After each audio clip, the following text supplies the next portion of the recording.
मैं शादी करने से बहुत घबराई भी। शादी के नाम से मुझे बहुत डर लगता था और मेरा पूरा जिस्म कँपने लगता, क्योंकि मेरी जिस सहेली की भी शादी होती वो मुझे बताई कि पहली रात बहुत दर्द होता है, इतना दर्द के बर्दाश्त नहीं होता। बस इसी वजह से मुझे शादी के नाम से ही डर लगता था। लेकिन फिर भी आखिरकार शादी तो कर ली ही थी। जिस दिन मेरी पहली रात थी, मैं बेड पर बैठी था, थर कांप रही थी। जब शौहर कमरे में दाखिल हुए तो मुझे देखकर कहने लगे कि तुम इस तरह कांप क्यों रही हो, तुम्हारी तबीयत तो ठीक है।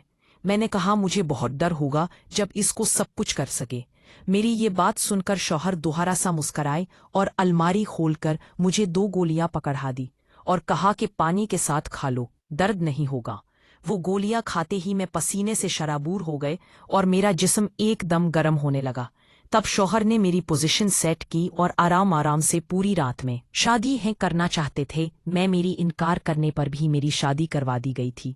शादी की रात में अपने कमरे में बैठी भी इंतहा शर्म आ रही थी। हालांकि आज मेरी शादी की पहली रात थी और इस रात हर लड़की बहुत अरमान और ख्वाब सजाकर अपने शौहर के घर आती है, नई जिंदगी में कदम रखती है और खुशियों का इंतजार करती है। लेकिन मैं इस कदर परेशानी का शिकार थी कि शौहर के कमरे में आने का सोचकर ही मेरा दिल बुरी तरह से धड़क रहा था। बदहवासी की वजह से मेरे हाथ पांव ठंडे हो चुके थे कि एकदम से कमरे का दरवाज़ा खुला और मेरे शौहर कमरे में आया। उसे देखकर मेरी ईहों से टप टप आंसू बहने लगे और जैसे ही मेरा शौहर मेरे करीब आया था, मेरा पूरा जिस्म कांपने लगा। फिर वो मेरे पास सकर बैठ गया और मेरा हाथ पकड़कर कुछ देर तक मेरी खूबसूरत जिस्म और चेहरे की तरफ बड़ी मोहब्बत से देखने पी लगा। फिर जैसे ही उसने अपने हाथ मेरे जिस्म पर लगाया तो मुझे इतना ठंडा पाकर कहने लगा, क्या बात है, तुम इतनी ज्यादा नर्वस क्यों हो? अब मैं उससे क्या बताती कि मुझे डर लग रहा है तुमसे। मुझे इस हालत में देखकर वो भी परेशान हो गए। फिर मैंने आहिस्ता से कहा, मुझे इस हर्षते से डर लगता है। मेरी ये बात सुनकर वो हंसने लगे और मेरा हाथ थामकर मुझ तसल्ली देने लगा है कि इसमें डरने की कोई बात नहीं है, कुछ भी नहीं होगा तुमको। मगर मुझे उनकी बातों से कुछ तसद्दुली नहीं हो रही थी। मैंने कहा, पता नहीं कैसे होगा ये सब, मुझे बहुत दर्द होगा। मेरी इस बात को सुनकर उन्होंने मेरी हाथों को थाम कर मुझे तसदीली दी और इसके बाद खड़ी होगा और अलमारी के पास गए और अलमारी खोलकर एक मेडिसिन लाग कर मुझे थामा दी। साथ में पानी का गिलास देखकर कहने लगे, ये गोली खा लो। मैंने ये कैसी दवा है? इरफान ने कहा, तुम्हारी तमाम परेशानियों का हल इसी गोली में है। इरफान अपनी बातों में समझा नहीं जा रहे थे। मुझे डर इसका डर ज्यादा था। मैं कुछ भी करने को तैयार थी और जब इरफान ने यकीन दिलाया कि ये गोली खाने के बाद तुम्हारा सारा दर्द और परेशानी खत्म हो जाएगी, तो मैंने वो गोली खा ली। फिर इरफान मेरी करीब आने लगा। उसने मेरी दोनों हाथों को थमाकर अपने होठों पर लगाया और मुझसे अपनी मोहब्बत का मेरे जिस्म में करंट पैदा हो चुका था। आइंदाइस था। उन्होंने मुझे अपनी बाहों के घेरे में भर लिया था। मैं डर के मारी अपने आप उससे छुड़वाने लगी थी, लेकिन फिर मैंने महसूस किया कि जैसे मेरी आंखों में सुकून उतरने लगा हूं और थोड़ी देर बाद मुझे नींद पर इतना गला होने लगा कि मैं गहरी नींद में सो गई। पर मुझे नहीं पता कि रात भर मेरे साथ क्या हुआ। उसने शायद मुझे नींद की गोली कलाई थी, जिससे खाते ही मैं कुछ ही देर में सो चुकी थी। मुझे अपनी शादी की रात बिल्कुल भी याद ना थी। हाँ, इतना एहसास था कि मेरा शौहर मुझसे अपना हक वसूल कर चुका था, लेकिन सच तो शायद अपना भांख था कि मेरी सोच भी उस तक नहीं पहुंच सकती थी और उस सच से मैं अभी तक अनजान थी, जो बाद में मुझ पर खुलने वाला था कि शादी की पहली रात मेरे साथ क्या हुआ था। खैर, जब मैं सबा उठी तो मेरा पूरा जिस्म दर्द से चूर था। मैंने करत बदली तो मेरी कमर में दर्द की लहर से उठने लगी थी। वो भी मेरे साथ फौरन से उठकर बैठ गया और कहने लगा, क्या हुआ? मैंने कहा, पता नहीं, मेरा पूरा जिस्म बहुत भारी हो रहा है। याद करने के बावजूद मुझे ये रात बिल्कुल भी याद नहीं आ रही थी। मैंने बैट पर नजर दौड़ाई तो मेरे हाथों में पहने कांच की चूड़ियां टूटकर बैट पर बकरी बड़ी थी।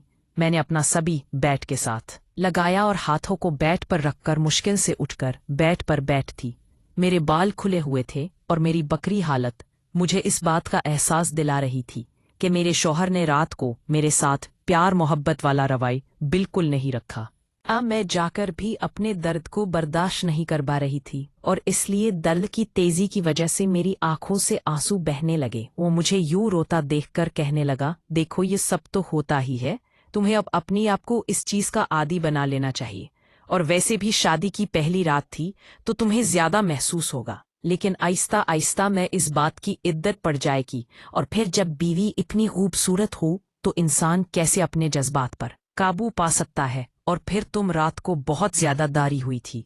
मुझे लगा अगर मैंने तुम्हें मेडिसिन ना दी तो तुम मुझे अपने करीब भी नहीं आने दोगी, और मैं अपने ये रात भर बात नहीं करना चाहता था। ये कहकर वो उठकर वॉशरूम में चला गया, लेकिन मुझे अपना जिस्म इस काबिल नहीं लग रहा था कि उठकर खड़ी हो जाती। इरफान घर पर अकेला रहता था, उसके माँ बाप जिंदा नहीं थे।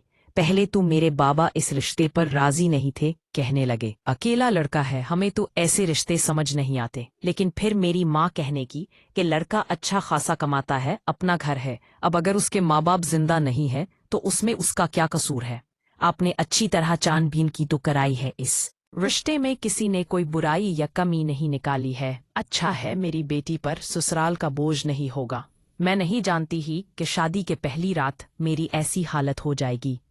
इरफान जब नहाकर बाहर आया तो मुझसे पूछ नहीं लगा, देखो मेरी घर में तुम्हारी खिदमत करने के लिए कोई नहीं है, इसलिए ये घर तुमको ही संभालना है।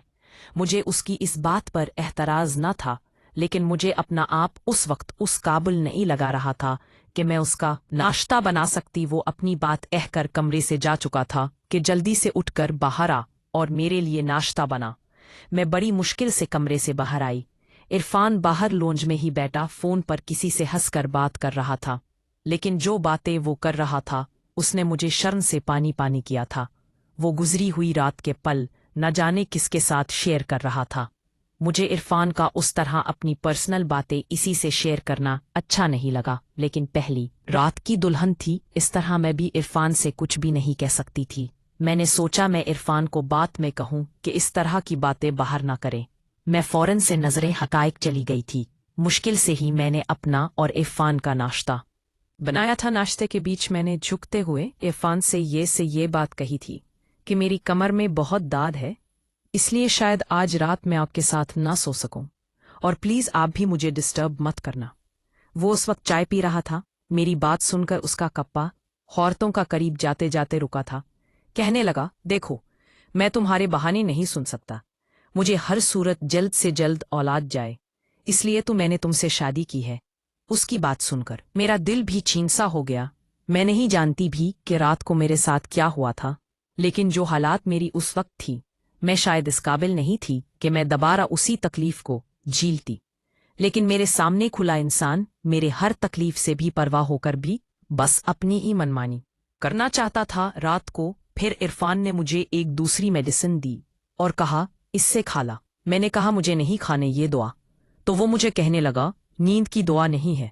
मैंने कहा फिर ये किस चीज की दुआ है? कहने लगा ये जल्दी परगनाइट हो जाने की दुआ है। ये सुनकर मैं तो कुछ देर उसकी शक्ल देखती